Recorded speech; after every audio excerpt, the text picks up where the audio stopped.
હવે જોઈએ ન્યૂટનનો ગતિનો ત્રીજો નિયમ.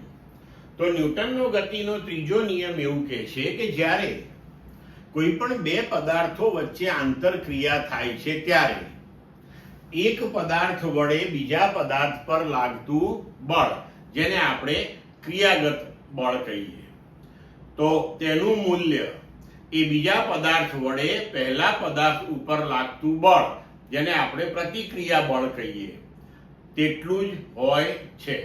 પરંતુ બંને પરસ્પર વિરુદ્ધ દિશામાં હોય છે.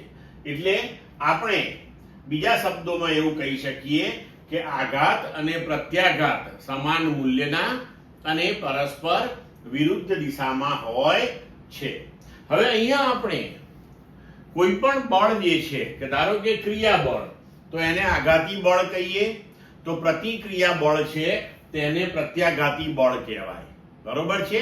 એટલે કે પહેલો પદાર્થ બીજા ઉપર જે બળ લગાડે છે તેને આઘાત કહીએ, તો બીજો પદાર્થ પહેલા ઉપર જે લગાડે છે બળ તેને પ્રત્યાઘાત કહેવાય. ધારો કે તમે બીજો પદાર્થ પહેલા ઉપર જે બળ લગાડે છે એને આઘાત કહો, તો પહેલો જે બીજા ઉપર લગાડે છે એને પ્રત્યાઘાત કહેવાય. બરોબર છે? હવે જો આપણે અહીંયા આગળ આ ત્રીજા નિયમનું થોડુંક અર્થઘટન સમજીએ તો આપણને ખ્યાલ આવે કે ત્રીજો નિયમ આપણને એવું દર્શાવે છે કે કુદરતની અંદર ક્યારેય કોઈ બળ એકલું અટોલું ઉત્પન્ન થતું નથી.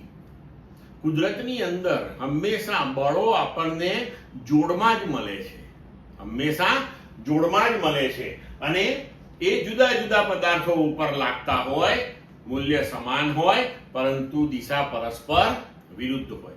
ધારો કે આપણે ઉદાહરણ ખાતર A અને B એવા બે પદાર્થો લઈએ, તો A પદાર્થ વડે B પર લાગતું બળ અને B પદાર્થ વડે A પર લાગતું બળ એ બંને મૂલ્યની દ્રષ્ટિએ સમાન હોય, પણ દિશા બંનેની પરસ્પર વિરુદ્ધ હોય.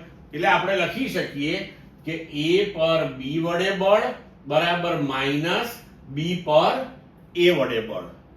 હવે આને આપણે રજૂ કરીએ સદિશ સ્વરૂપે, તો FAB સદિશ બરાબર માઇનસ FBA સદિશ. બરોબર?